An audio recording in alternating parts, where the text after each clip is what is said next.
almost no fruits and vegetables, and when I first saw that, and when I first read that information, I was like, wait, what?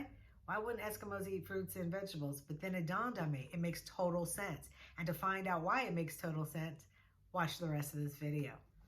So, we're all trying to be healthy. We're all trying to, eat healthy most of the time. But the question really is like, how much of the time should we eat healthy? Nobody can do it 100% of the time. I don't care who it is. I don't care who's on what video. I don't care who's talking about what. I don't care what you're reading. They're not eating clean or eating good or eating right 100% of the time. I do not eat my DNA 100% of the time. Nobody is perfect and nobody can do anything perfectly 100% of the time. But there is a number that we want to attempt to reach. There is a number that we want to, try to reach. And that number is 80%. We want to try to eat well 80% of the time. And, I think that's great to me. I can live with 80%. Even when I was a teacher, I used to always shoot for my students, 80% of them, doing well and 80% of them being at grade level. I felt like if we could all get to 80%, that I was doing my job and the kids were doing their job. And, 80% is just a good number to shoot for. So let's talk about what like eating your DNA 80% of the time really looks like. And, I have my notes here. I got to look at them. To talk to you about what that is. Also, here's another funny thing that I read that Eskimos don't really eat fruits and vegetables. And I also learned that nomads eat plant-based 80% of the time as well. So, I found that out and I just thought that was quite interesting. That 80% number keeps coming up again and again. Okay, so here we go. So if we're going to eat our DNA 80% of the time, what does that look like? So, there's 3 different ways that we can do this. There's 3 ways that we can get eat our DNA 80% of the time. And the first one is eating 80% of our foods off of our food list.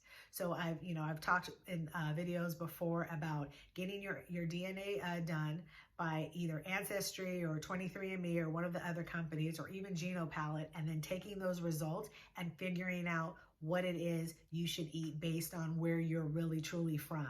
Now, the company that I like is called GenoPalette, and you can either get your DNA results from them or you can give them your results from one of those other companies that I mentioned, and they're going to give you a food list. So, I have a list of foods that are right for me based on my DNA. Now, if I wanted to, I could go and just say, well, I'm going to eat 80% of everything I eat is going to be off of that food list. I mean, I could do that, but that seems like kind of hard. Like, who is doing all that? Like, really? I mean, that would just be so difficult to figure out, like, and also knowing me, I would probably leave off like some of the most important ones. So even though you could try to eat 80% of the foods off of your food list, I'm not really going to attempt that one. That just seems like it would be just too difficult to figure out. The other 2 ways, though, I think are doable, and I'm going to share those with you right now. The second one is taking the number of days in a week, so that's 7 days of the week, and figuring out, well, I'll just eat 80% clean or eat 80% of my DNA for those 7 days. So that's 5.6 days. 5.6 days, so 5.5 days is 80% of the week. So if you eat clean for 5.5 days, you're pretty much doing what you're supposed to be doing. And so the way, the easiest way to do that is you eat, your DNA Monday through Friday. That's a 5 days. And then your half day is Saturday. And then on Sunday, you eat whatever it is you want to eat.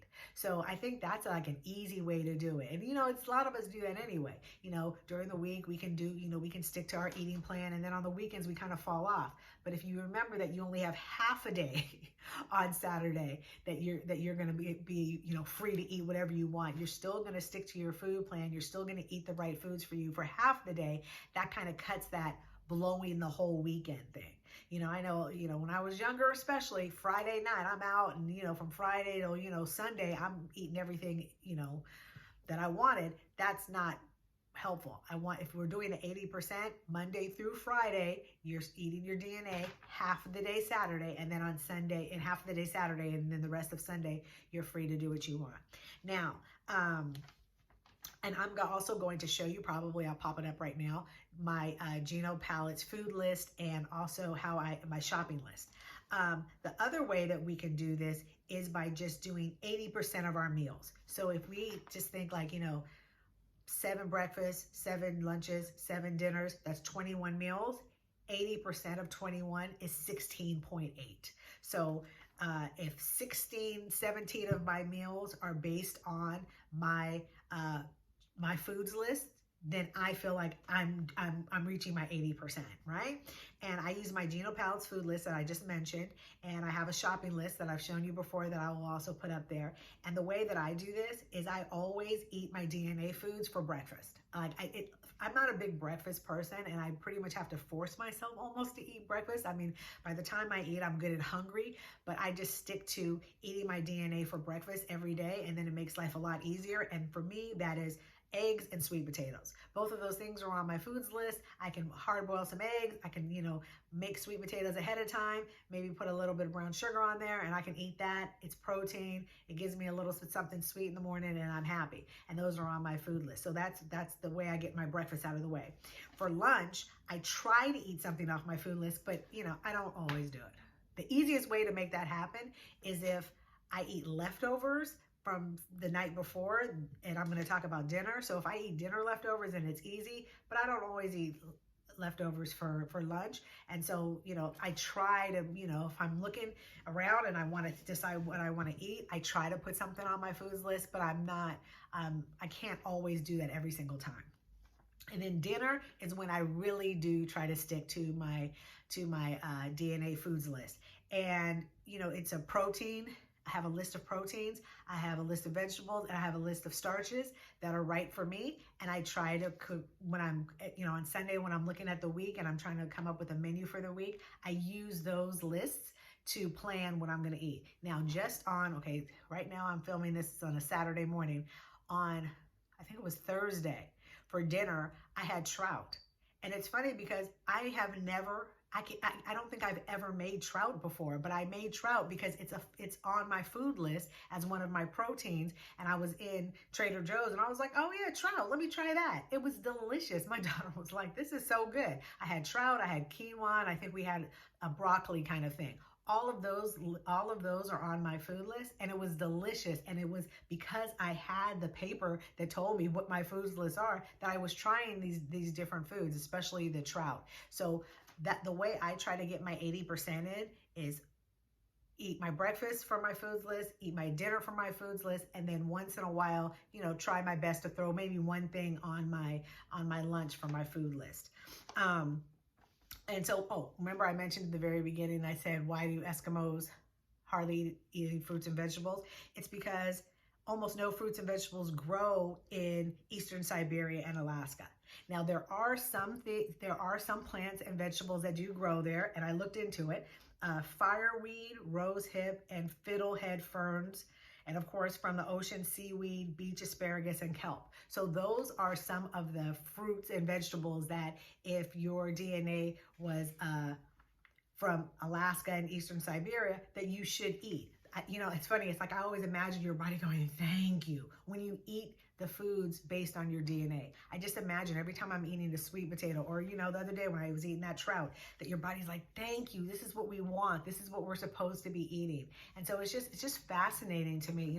I never knew I was going to be all into this, but I feel so much better. I feel so much more confident when I'm making food choices, when I'm in the store, when I pick up new things that I think, oh yeah, let me try this. I just feel good about it. I feel like I'm giving my body the things that it's asking for and it's craving, and as I get older, I really, really need. I joke around about, like, when you're in your 20s and your 30s, you can kind of get away with stuff. You can just get away with things. You can get away with eating junk and staying up late and drinking and doing all kinds of stuff. And as you get older, your body's like, no, I'm not going to let you get away with that. So, I just feel really good that I'm eating my DNA 80% of the time, or I'm trying to. And then the other 20% of the time, I eat what I want to eat. You know what I mean? I'm not going to make myself feel badly about it, but I feel that as long as I'm shooting for 80%, then I have the freedom to kind of go off. So hopefully this helps you, because I know a lot of times we wonder, like, well, how do people stick to their diets, or what are you eating every day really? And I just hope that this like kind of gives you an example of how you can take your DNA and use it to create an eating plan that makes you feel good and is doable and it's healthy and it's realistic. And once again, to get your food list, I recommend GenoPalette, and there's some stuff about that below. There's also stuff about Ancestry and 23andMe. There are other companies, but those are the ones that I'm really familiar with. As this channel grows, I'm sure I'm gonna find out a little bit more about some of the other companies, and if they're good, I will recommend them and let you know. But right now, I feel really strongly about those companies. Also, there's another video that I've done recently about privacy and making sure that your results are safe, that the information about your DNA is safe. And so I'm going to figure out, I don't even know how to do it. I'm going to try to put that video here, or maybe I'll link it below, and you'll hear also in that video why I think that AncestryDNA, 23andMe, and GenoPalette are, safe companies. And so I do recommend them at that time. So once again, thank you so much for joining me. Thank you as we go on this journey together for healthy eating. And remember, eat your DNA.